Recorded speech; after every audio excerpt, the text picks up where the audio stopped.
मसीह में आप सबको सलाम। हम खुदावंद के ज़िंदा और पाक कलाम में से मिलकर पढ़ेंगे अमसाल की किताब उसके 16 बाब की 4 से 7 आयत तक। We gonna read Proverbs chapter 16 verses 4 to 7। खुदावंद ने हर एक चीज़ ख़ास मकसद के लिए बनाई। हाँ, शरीरों को भी उसने बुरे दिन के लिए बनाया।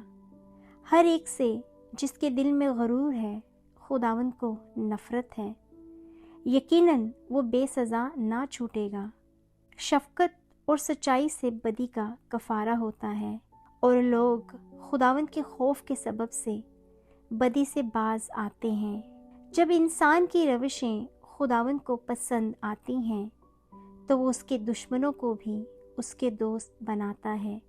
खुदावंद का पाक कलाम पढ़ें और सुने जाने पे हम सब पर बरकत हो। आमीन। God bless you. Bye bye.